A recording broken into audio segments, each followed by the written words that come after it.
Olá, meu nome é Luciane Cristina Lagman, eu sou sócia da Dickel Consultores Associados e hoje estou aqui para falar novamente sobre a exclusão do ICMS da base de cálculo do PIS e da COFINS. Desta vez, a ideia é falar um pouquinho sobre os créditos. Afinal, devo ou não fazer a exclusão do ICMS da base de cálculo do PIS e da COFINS no que tange aos créditos? Bom, poderia começar dizendo o que tem se dito tradicionalmente aí em algumas discussões. A exclusão do ICMS da base de cálculo dos créditos não foi objeto da discussão que tramitou por longos anos lá no STF, que chegou ao final nesse ano de 2021. Mas isso, para quem é da área contábil, fiscal, tributária, ou quem atua na prática da apuração de tributos, soa muito estranho. Como assim? Como assim eu excluo um valor da base de cálculo que gera o débito e do outro lado eu não excluo da base que gera o crédito? Bom, em termos de PIS e COFINS, a gente precisa analisar alguns outros pontos. E eu diria que essa questão de que não foi objeto da discussão tem relação com o princípio da neutralidade tributária utilizada no PIS e COFINS. E para falar um pouco disto, eu vou fazer uso aqui de uma pequena apresentação para a gente conseguir entender do que a gente está falando. O que a gente tem no PIS e COFINS? O princípio de neutralidade tributária, só para contextualizar um pouco, eu não pretendo entrar nesse conceito, nessa esfera, está mais ou menos relacionado ao fato de que a não cumulatividade não é a única forma de fazer uma neutralidade de incidência tributária. E no PIS e COFINS, a gente tem a não cumulatividade ou a neutralidade tributária definida através do que se chama de método indireto subtrativo. Até bem pouco tempo atrás eu também não sabia o que era isso. Mas o que a gente tem de conceitos vinculados a esse método? Não há uma vinculação direta entre débitos e créditos. Vamos pensar no PIS e COFINS. No regime não cumulativo, que é o objeto dessa discussão aqui, ou dessa abordagem, nós tributamos as receitas financeiras, certo? Por outro lado, nós podemos fazer créditos sobre a despesa financeira? Não. Então, não há uma vinculação direta entre o que gera débito e o que gera crédito. Além disso, o crédito não vem por transferência da operação anterior. Não é como no ICMS, por exemplo, onde eu tenho como limitador o valor destacado na nota fiscal, a base, a alíquota, enfim, que serviu de origem para cálculo do valor a ser recolhido, é o máximo que eu tenho como direito a crédito do outro lado. No PIS e COFINS não é assim. Vamos olhar um exemplo só nesse contexto. Se a empresa apura imposto de renda pelo lucro presumido e está sujeito, por consequência, ao regime cumulativo na apuração do PIS e da COFINS, ela vai calcular seus débitos aplicando os alíquotas de 0,65% e 3%. Por outro lado, se eu sou uma empresa enquadrada no regime não cumulativo, eu vou fazer crédito de 1,65% e 7,6%, ou seja, não vem por transferência, é outra lógica. E o crédito nasce internamente na empresa. Já viu que ele não vem por transferência, ele nasce na empresa. O que quer dizer isso? Vou ter crédito se eu comprar mercadorias para revenda, se eu comprar insumos, se consumir energia elétrica, se pagar aluguéis, e assim sucessivamente. Então, aqui começa um pouco do contexto do porquê, quando se discutiu a exclusão do ICMS da base de cálculo PIS e COFINS, se teve como objeto a incidência nas contribuições ou a geração dos débitos. Mas seguindo mais um pouco, nós temos como fato gerador das contribuições, com base nas leis 10.637 a 10.833, que são a origem da não cumulatividade, Temos lá que o fato gerador das contribuições são todas as receitas auferidas no mês, pois vem esclarecendo ainda que é a receita bruta e todas as demais receitas. No que tange a atual instrução normativa, que regula o PIS e a COFINS, a instrução normativa 1911 de 2019, também temos lá a concordância de que o fato gerador das contribuições para PIS e para COFINS corresponde ao auferimento de receitas, ou seja, todas as receitas. Gerei receitas, vou ter incidência de PIS e COFINS. Por outro lado, quando a gente vai falar em créditos, eu tenho fato gerador ou composição de base de cálculo para um rol específico de situações. Eu não posso fazer crédito sobre todos os meus custos ou todas as minhas despesas, que seria o outro lado da moeda, né? Se por um lado eu tenho que tributar todas as minhas receitas, de outro deveria poder fazer crédito sobre todas as despesas e custos. E não é assim. Hoje eu tenho um rol específico. Esse detalhe até está tentando ser corrigido nas novas propostas, na reforma tributária. Inclusive, o próprio projeto da CBS ele já vem com essa dinâmica, né? Eu vou poder fazer crédito daquilo que vier destacado na nota, que foi objeto de tributação, cálculo de contribuição ou recolhimento, enfim, no outro lado. Mas hoje não é assim. Hoje a gente tem como fatos geradores, né, aquisição de bens para revenda, aquisição de bens e serviços utilizados como insumos, o consumo da energia elétrica, pagamentos de aluguéis de prédios ou máquinas e equipamentos, edificações e benfeitorias utilizadas nas atividades. Quando a gente vai para aquisição de imobilizado, máquinas, equipamentos e etc., eu tenho direito ao crédito quando essas máquinas, equipamentos ou outros bens forem utilizados na produção ou na prestação de serviço. Nas outras situações, não tem direito a crédito. Por quê? Porque não há previsão legal. E no imobilizado, a gente teria ainda, né, pensando no método que eu acabei de comentar, a empresa que produz, que industrializa os bens, quando vende, tem uma receita e sempre tributa. Mas, por outro lado, quem compra, quando vai para o seu ativo imobilizado, só vai poder fazer o crédito no que tange máquinas, equipamentos e outros bens, quando for destinado à produção ou à prestação de serviço. Então, existem limitações e nem sempre o que tributa de um lado acredita do outro. Só para contextualizar mais um pouco essas diferenças que a gente vive no PIS e na COFINS. Mas não para por aí, vamos seguir mais um pouco. Até aqui, exclusão do ICMS da base de cálculo do PIS e da COFINS. Devo excluir o ICMS da base de cálculo dos créditos? Até aqui, a gente tem uma tendência de entendimento, mas tem uma pergunta que também está sendo muito explorada nesse momento.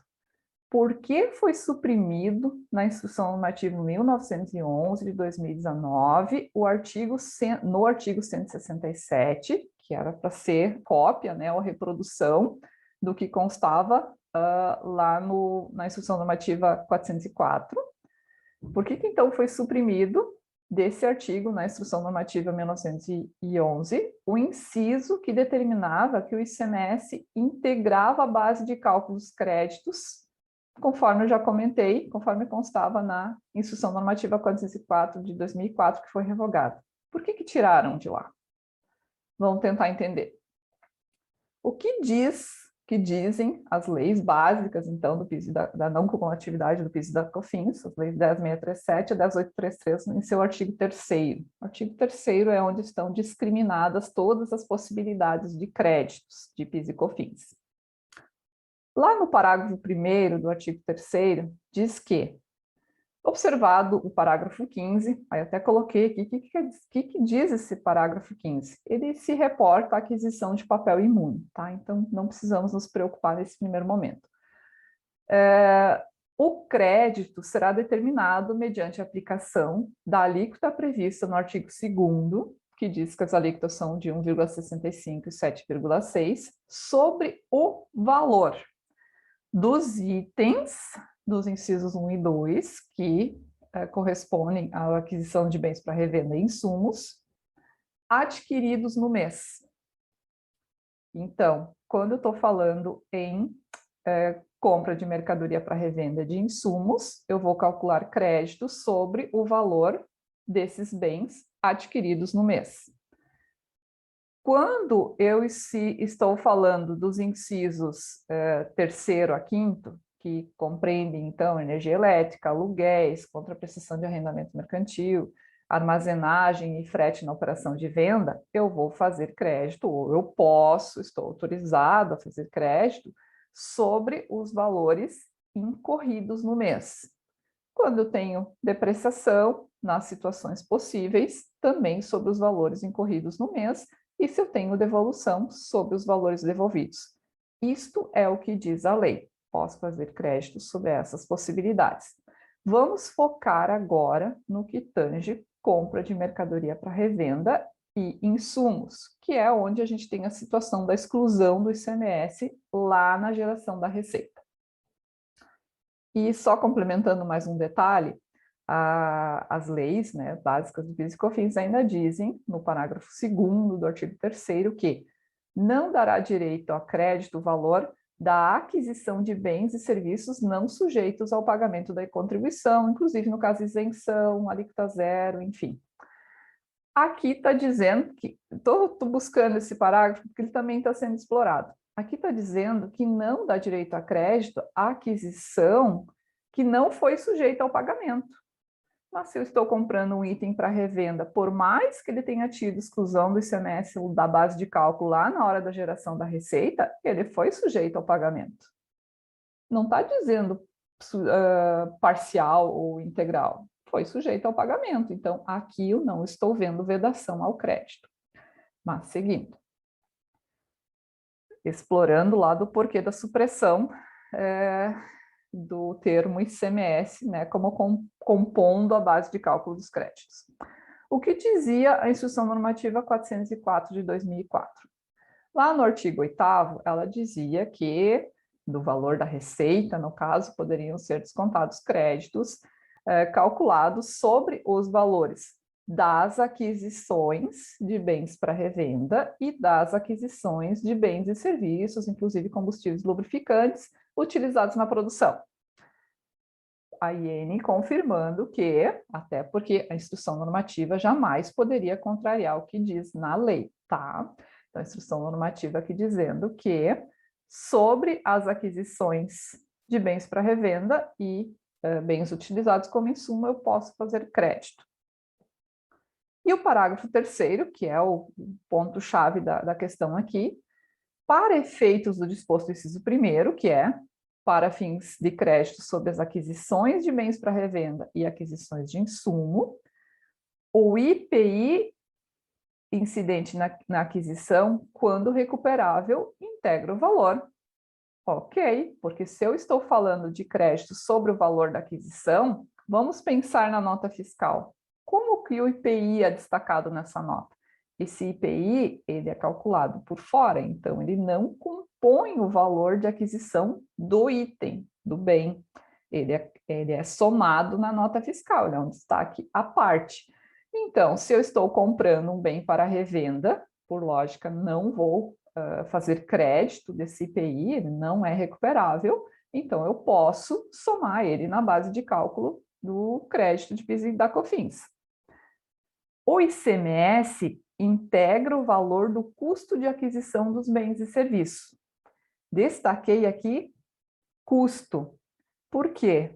Em momento algum a lei fala em custo, ela fala em aquisição.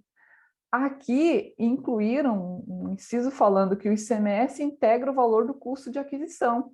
Sim, concordo. Se eu estou fazendo uma análise da aquisição no que tange custo, se eu estou diante de um tributo recuperável como o ICMS, no custo eu vou excluir esse valor. Eu não vou levar ele como custo porque ele é um tributo recuperável.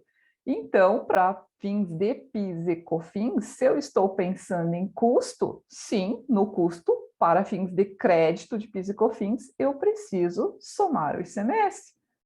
Corretíssimo até aqui. E aí vamos agora para o que diz a Instrução Normativa 1911. Inicialmente, no artigo 169, quando fala das compras de bens para revenda. O artigo 169 diz que compõe a base de cálculo dos créditos os valores das aquisições de bens para revenda. A mesma coisa no artigo 171, compõe a base de cálculo dos créditos os valores das aquisições. No caso aqui, insumos, porque é nos incisos que fala de bens, né, destinados à produção, enfim. Então, tanto no que tange bens para revenda como bens utilizados como insumos, eu tenho a confirmação aqui na instrução normativa de que a base de cálculo do crédito é o valor da aquisição. E o artigo 167 diz que, para efeito de cálculo de crédito de bens utilizados para adquiridos para revenda ou bens utilizados como insumos, integra o valor da aquisição, o seguro e o frete pagos na aquisição.